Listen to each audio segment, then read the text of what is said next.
Je vous prépare la vidéo sur le web séminaire Hypervision Sûreté Sécurité. Et comme d'habitude, on vous présentera la thématique du jour, l'hypervision avec panorama, les spécificités de l'hypervision Sûreté Sécurité. Bien sûr, on vous présentera le contenu du pack en lui-même, tous les livrables, et on finira comme d'habitude avec une démo. Le chapitrage est disponible dans la timeline de la vidéo et dans la description. Et bien évidemment, grâce à la magie du montage vidéo, pour vous, le résultat c'est maintenant.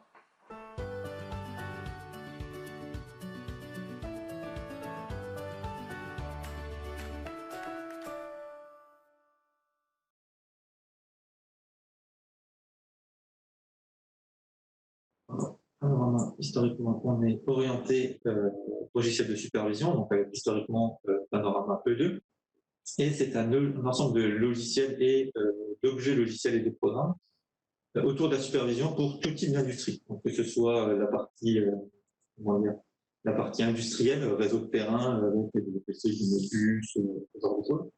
Et de l'autre côté, que ce soit avec des systèmes de communication plus orientés IT, plus orientés informatique, avec du SNMP, des réseaux IoT, comme le Sigfox ou le ROC, du MQTT aussi, côté orienté informatique. Et ces objets permettent, avant tout, par l'acquisition, qui est très importante pour le traitement de la partie supervision, mais aussi la construction au fur et à mesure du temps de vos applications, et qui permettent, à travers l'utilisation et la création de comportements de ces objets, d'obtenir des applications de supervision diverses et variées, quels que soient les domaines. Les valeurs de ce succès, c'est avant tout l'ouverture, l'indépendance et la capacité à communiquer avec des systèmes ouverts et des équipements libres. La sécurité aussi est un point important, d'ailleurs, avec la qualification de Nancy pour la société Codra et ses produits Panorama. Voilà, gardez en tête cette approche technico-technique, car on le verra sur le paquet d'hypervision, on va retrouver ce genre d'éléments, en particulier sur la vidéosurveillance. Enfin, donc, ces différentes applications permettent aussi de monter ce qu'on appelle la pyramide SIM plus haut dans la gestion des installations avec pourquoi pas des systèmes de reporting, Dixit, Panorama H2 et des présentations de données. Voilà, ça permet de faire rapidement l'étendue des fonctionnalités Panorama Suite, mais sur l'angle purement technique et de construction d'applications. Les outils donc, de Panorama Suite sont par conception polyvalents. Beaucoup d'entre vous le savent déjà pour ceux qui utilisent le produit. Ils ouvrent donc à tous les métiers. Et donc, différents domaines d'application, et pourquoi pas, la vidéosurveillance. On va y s'y atteler dans la présentation. On peut donc construire tout type d'applications séparées et plus ou moins spécialisées, mais on peut aussi fédérer tous ces usages dans une même application globale d'hypervision. L'idée, c'est de rajouter un système de supervision de superviseurs qui permet d'élargir et de faire interagir les différents systèmes. Et donc, pourquoi pas d'autres systèmes, comme on peut le suggérer à travers ces trois types.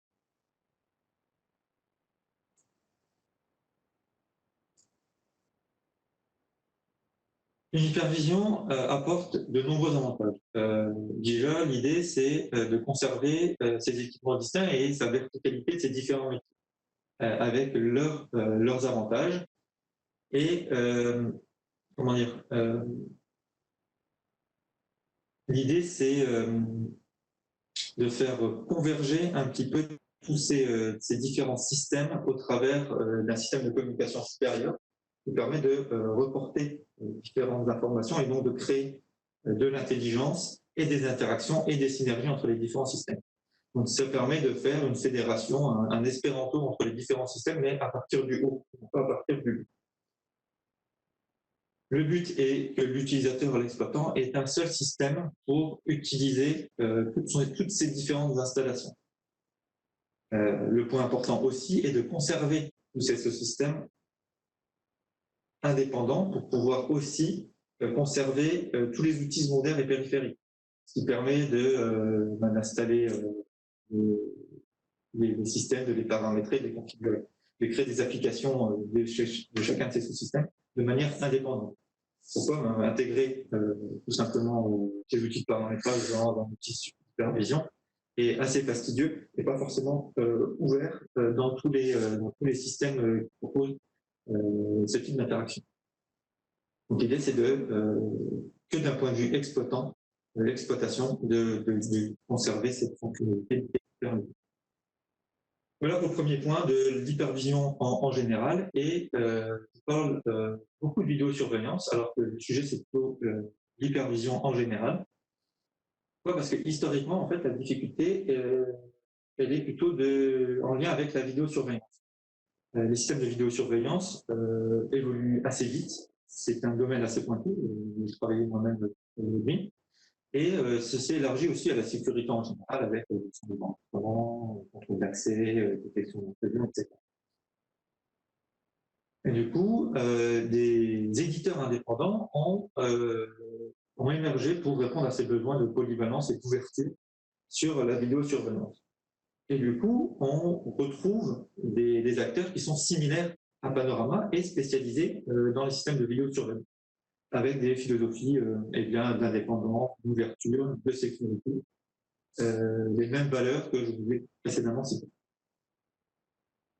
Du coup, d'un point de vue purement supervision Panorama, s'interfacer avec des VMS, des systèmes de gestion de surveillance, c'est s'interfacer non pas directement avec des équipements, mais plutôt avec un frontal de communication qui serait spécialisé en vidéosurveillance, avec des protocoles et des équipements assez particuliers, que sont des enregistreurs, des caméras, leurs pilotements, des événements, etc.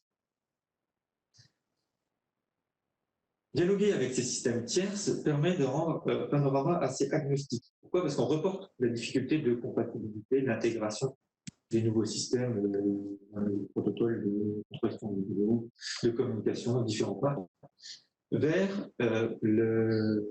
la passerelle de vidéosurveillance qui est le système VMS. Et du coup, ça valorise aussi ces développements de cet outil tiers qui est ni plus ni moins un frontal de communication vidéo spécialisé dans toute une panoplie de protocoles et donc de marques différents. Ce besoin d'hypervision avec vidéo, non pas avec intégration de vidéosurveillance, mais vraiment avec le dialogue de systèmes avec des systèmes de VMS, de management system, est omniprésent depuis une dizaine d'années. Et ce n'est pas forcément trivial. Pourquoi ? Parce que nos partenaires intégrateurs sont avant tout habitués, lorsqu'ils le font, à intégrer et à dialoguer avec des développements spécifiques sur des équipements, mais non pas des systèmes informatiques qui sont un petit peu plus complexes et surtout qui ont des approches logicielles qui sont différentes de ce qu'on peut avoir avec un équipement piloté, avec des notions, par exemple, de récupérer les enregistrements ou les signés liés à cette caméra-là sur ce type de système. Eh bien, ce n'est pas Panorama qui va aller faire la recherche de ces informations, elle va la demander directement au VMS pour pouvoir récupérer ces différentes informations, ces différents croisements d'informations différents des sous-systèmes ou des sous-équipements. La vidéosurveillance, je l'ai dit, devient aussi de plus en plus complexe, avec des systèmes tiers qui, eux aussi, sont de plus en plus ouverts et proposent des SDK ou des API, qui sont beaucoup plus orientés avec des échanges d'informatique et des structures de données assez sophistiquées. On n'est plus sur des notions, entre guillemets, simplifiées par Panorama de valeurs binaires, valeurs entières, etc., à les récupérer au travers de différents protocoles. L'important aussi de cette intégration et de cette connectivité vers d'autres équipements, je le précise à nouveau, on n'intègre pas non plus tout le système de vidéosurveillance. On intègre principalement les outils d'exploitation. Les outils de paramétrage sont rarement ouverts dans les cas, dans les Open API de fabricants, des éditeurs, et ce n'est pas forcément non plus le souhait. Ça nécessite un certain développement, etc. Mais aussi un certain suivi de maintenance. On parlera aussi de la maintenance. On verra aussi dans la démo le fait de dialoguer avec un système de vidéosurveillance, un système tiers de manière générale de travers de l'hypervision, permet d'apporter à ce sous-système même toutes les fonctionnalités et d'ouverture d'indépendance de Panorama. Par exemple, la capacité de faire de l'archivage ou de l'historisation, de basculer ces informations-là vers un panorama HD, pour pouvoir faire, par exemple, du diagnostic de maintenance ou du vieillissement d'une installation. Par exemple, les caméras IP de chez Pelco, par exemple, proposent au travers des services SNMP de monitorer les durées de fonctionnement, les températures de la caméra, le nombre de mouvements, un petit peu tout ça, l'usure de ces informations qui sont peu ou pas repris dans les systèmes vidéo de gestion de systèmes vidéo. Reporter ces informations-là peuvent être importantes sur les grosses installations au travers de Panorama pour pouvoir faire de la maintenance préventive. Les notions aussi, par exemple, d'applications mobiles de Panorama peuvent fédérer et offrir des fonctionnalités supplémentaires sur ce type d'utilisation. Dans cette présentation, à partir de ces deux slides, je vais vous présenter non seulement donc, les fonctionnalités qu'on a intégrées, les outils qu'on a intégrés avec Panorama, mais aussi les particularités de ces intégrations. Donc, on s'est adressé avant tout aux ténors du marché, qui ont un peu la même philosophie que Panorama, donc qui ne sont pas forcément, à part pour une jeune, pas forcément constructeurs d'un système de vidéosurveillance, ils sont vraiment avant tout des éditeurs indépendants qui cherchent à faire fédérer différentes marques et préconisent avant tout l'ouverture des systèmes. Donc, Vidéovision a la particularité d'être aussi des éditeurs, et tandis que les autres solutions sont beaucoup plus orientées éditeurs. Ils ont tous un peu la même approche que nous, mais ils sont davantage spécialisés dans les systèmes de vidéosurveillance. Donc, Genetec avec Security Center, Milestone avec le Central Expert, Gunbrook avec son système de pilotage et d'enregistrement, et Indigo Vision avec son système de pilotage et des caractéristiques, etc. Tous ces systèmes se veulent fédérateurs de différentes solutions.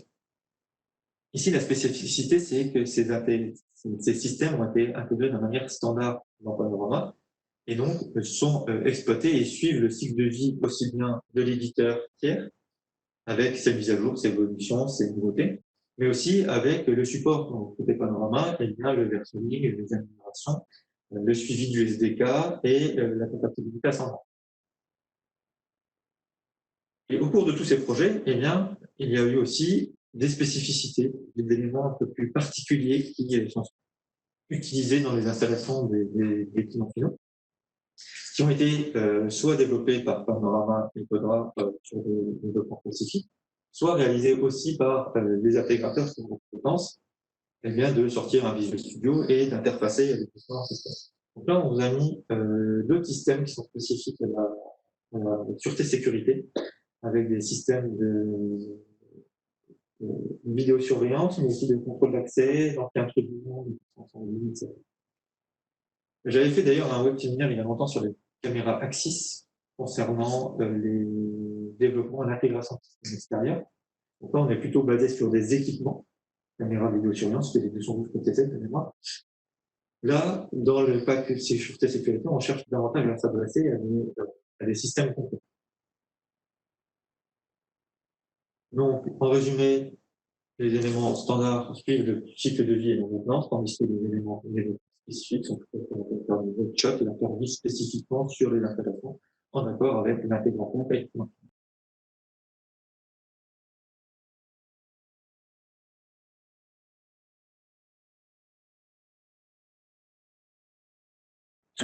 Très bien, bonjour à tous. Donc, je suis Mickaël Damanché. Je vais vous présenter, comme l'a dit Julien, je vais vous présenter une petite démonstration de ce qu'on peut faire en standard avec le pack sécurité. Et donc, je vais tout de suite lancer une petite application que nous avons réalisée pour faire cette démo et vous montrer ce qu'on peut faire sur ce sujet-là. Donc, c'est une application Panorama comme une autre, si je puis dire. Donc, je peux avoir des utilisateurs qui se loguent, gérer des utilisateurs comme ceci. Et ensuite, j'arrive donc ici sur mon application et je vais commencer par une petite présentation de l'architecture qu'on a voulu mettre en place ici.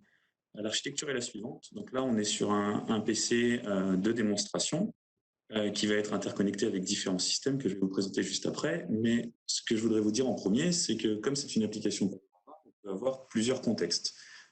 Comme nous faisons un web séminaire aujourd'hui, nous avons fait un contexte un seul écran qui permet de faire partager plus facilement l'écran, bien évidemment. Quand on fait cette même démo, avec cette même application Panorama dans nos locaux, on a un contexte avec 3 écrans que vous voyez ici qui permettent d'avoir encore plus de fonctionnalités, d'utiliser au mieux les différents écrans. Et donc, la corrélation de tout ça, c'est qu'une même application Panorama, on peut l'utiliser sur différents postes avec différents contextes. Une même application, elle peut être en 1 écran, 3 écrans, 2 écrans, ou plus encore. Il n'y a pas de limite de ce côté-là. Cette démonstration, donc cette application Panorama, elle communique avec plusieurs systèmes. C'est une hypervision qui va discuter du coup, et c'est le thème principal aujourd'hui, avec un VMS qui est ici, un serveur vidéo. Dans le cas présent, nous avons choisi le VMS Milestone, mais on aurait pu faire la même chose avec les 3 autres qui sont proposés dans le pack sécurité en standard, Genetec par exemple. Et donc on discute avec le serveur vidéo qui lui-même communique avec les différentes caméras. Donc, comme l'a très justement dit Julien tout à l'heure, nous sommes agnostiques des différentes caméras qui sont derrière. Nous, on discute directement avec le VMS Milestone en l'occurrence. Le VMS, vous le voyez ici à droite, il nous remonte la liste des caméras qu'il a à disposition. On a ici 5 caméras qui sont mises à disposition par le VMS. Et puis, parmi ces 5 caméras, on en a 2 ici, on le voit, on y reviendra tout à l'heure, on en a 2 qui sont PTZ. L'idée du coup de l'hypervision, ça va être d'exploiter les informations qui viennent du VMS et de les mettre en corrélation avec d'autres informations. Ça peut être par exemple une gestion des badges d'un autre système tiers qui va gérer des portes, des choses comme ça, ou des badges. Ça peut être aussi des informations qui viennent d'autres acquisitions, des automates, du Modbus, du BACnet, de l'OPCUA, peu importe, ou des objets IoT. Toutes les acquisitions Panorama, bien sûr, peuvent être utilisées pour être mis en regard de ce qu'on a dans le VMS. Donc voilà un peu pour l'architecture qu'on a voulu mettre en place dans cette hypervision. Et je vais vous montrer maintenant les fonctionnalités de base qui ont été implémentées. L'idée est la suivante. On implémente, comme l'a dit Julien, pas toutes les fonctionnalités des VMS, mais déjà, à minima, les fonctionnalités de base. Par exemple, ici, je sélectionne une vidéo et je peux voir son flux en live. Alors celle-ci filme un mur. L'idée, c'est qu'on a, pour des raisons de confidentialité, la plupart de nos caméras filment des murs pour éviter d'exposer nos locaux. Mais vous voyez ici une caméra qui est sur le bureau à côté de moi et qui filme, du coup, en l'occurrence maintenant, notre bureau. C'est une caméra PTZ, vous le voyez, donc j'ai accès au pilotage du PTZ par ici. Par ici, je peux monter, descendre, zoomer, dézoomer. Et puis, une fonctionnalité supplémentaire sur le PTZ qui est intéressante, c'est qu'on a accès également aux différents presets. Et par exemple, ici, j'ai un preset qui nous envoie directement sur Julien qui est assis en face de moi. Donc voilà, les différents presets que nous pouvons récupérer lors du pilotage PTZ. Donc c'est une première fonctionnalité que nous avons implémentée, le flux en direct de la vidéo. Une seconde fonctionnalité, bien évidemment, ça va être de pouvoir faire du playback, donc de pouvoir accéder aux enregistrements de cette vidéo. Donc si je viens sur la même caméra, qui là par défaut m'affiche le flux en live, on voit ici dans une petite fenêtre d'alarme en bas à droite les différentes alarmes qui ont été levées et on peut accéder ainsi au replay de ces différentes périodes. Donc là, je reviens par exemple à, alors je suis à 9h31, c'est pas mal. Je suis revenu à 9h31 ce matin. Je peux faire une pause. Je peux repartir en arrière. Je peux aussi, si je veux, bon, je vais repartir en avant et puis je peux accélérer le rythme pour chercher ce que je cherche particulièrement. Et puis, une fonctionnalité toute nouvelle, toute récente, c'est l'ajout de la timeline qui va me permettre d'aller me déplacer dans le flux vidéo directement en interagissant ici sur cette timeline. Donc, ce que je voulais vous faire remarquer là-dessus, c'est qu'effectivement, on a accès aux différentes caméras qui ont des alarmes qui se déclenchent, par exemple des détections de mouvement, des démarrages d'enregistrement, et ces alarmes remontent dans Panorama, et donc on les retrouve ici en bas à droite dans une fenêtre d'alarme Panorama. L'idée est bien la suivante. Ici, ça a une vertu, c'est qu'en utilisant ces alarmes Panorama qui ont été historisées, je peux faire un rejeu de l'enregistrement qui a été déclenché par la caméra, mais on peut bien sûr aller beaucoup plus loin avec ces notions-là. On peut avoir des interactions entre des alarmes qui viennent des caméras et des alarmes qui viennent d'autres systèmes. Donc, je vais maintenant axer plus la présentation sur cette notion-là, la notion de fédération des différents systèmes. Et par exemple, une possibilité qu'on peut faire, c'est faire un mur d'image personnalisé. Donc, on peut se faire son mur d'image panorama. Par exemple, ici, j'ai choisi de faire un mur avec 8 caméras. J'utilise les fonctionnalités natives de Panorama qui permettent de faire du glisser-déposer. Et je glisse-dépose ici mes 5 caméras en live. Et donc, je me retrouve toujours en live, effectivement. Je me retrouve donc avec un mur d'image. Ici, j'ai 5 caméras, mais j'aurais pu faire un mur avec 16 caméras. Ou si je suis dans un contexte multi-écran, par exemple, avoir un écran dédié avec un mur d'image 16 caméras, sans problème. Donc là, on est sur des pures fonctionnalités Panorama qui utilisent du coup les nouvelles fonctionnalités du pack Security. Une autre chose dont je le disais tout à l'heure, c'est que les alarmes qui sont remontées du VMS, elles deviennent des alarmes Panorama. On les voit d'ailleurs en bas à gauche dans une petite fenêtre d'alarme.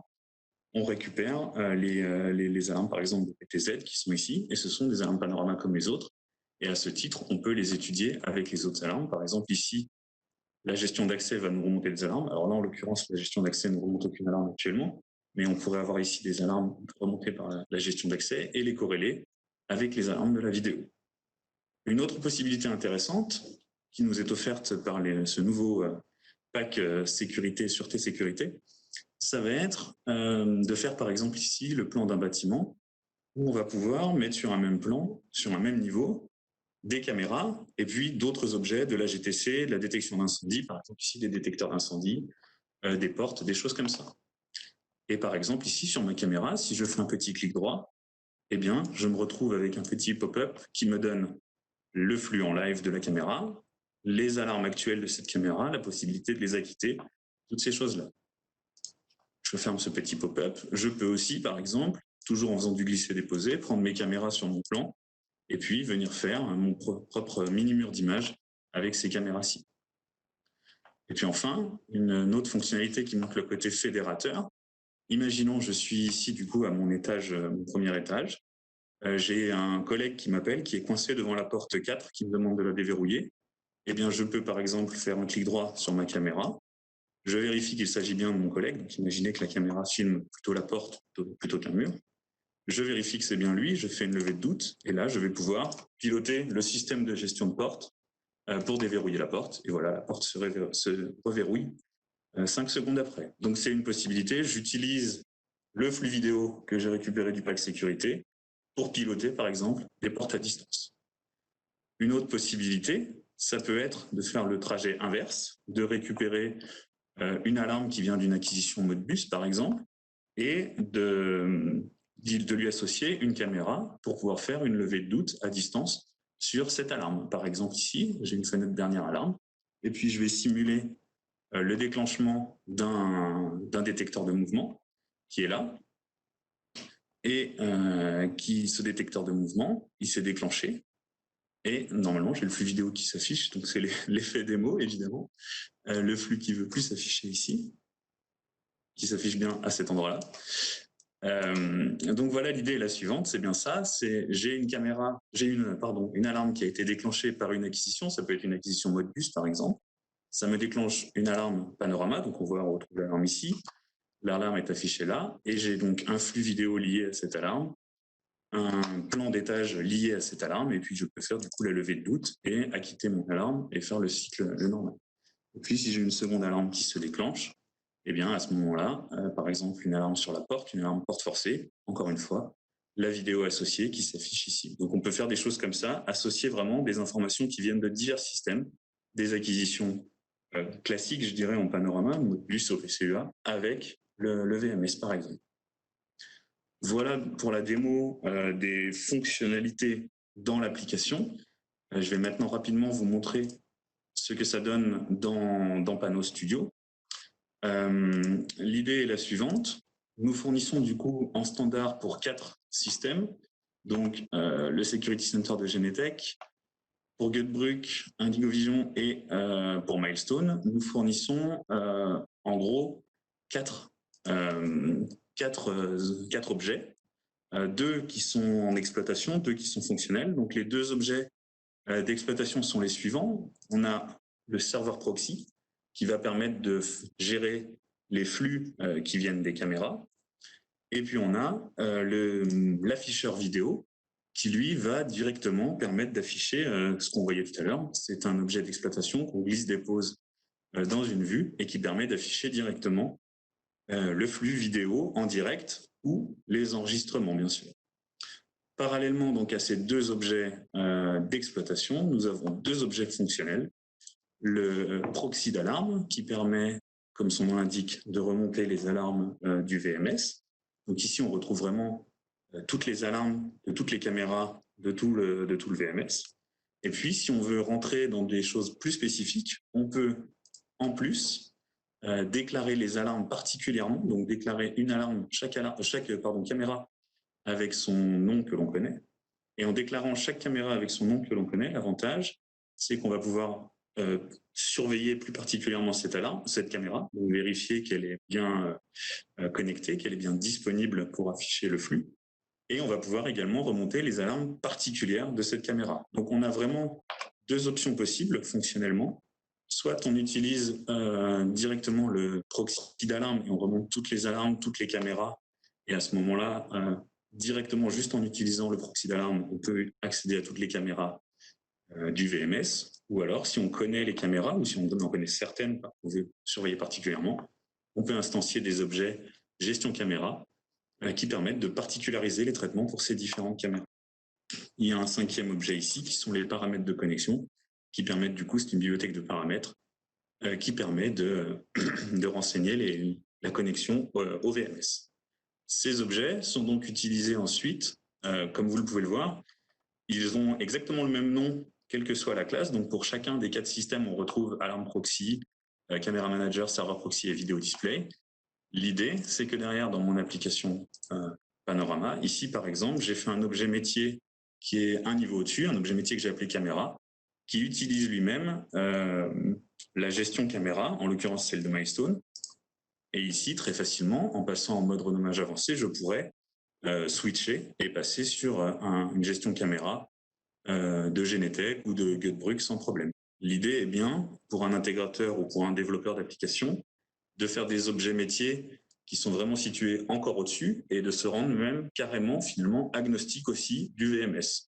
Dans ce cas-là, l'application Panorama est la même, quel que soit le VMS derrière, et un intégrateur pourra, avec une même application, se connecter à l'un des VMS selon les clients qui l'utilisent, par exemple.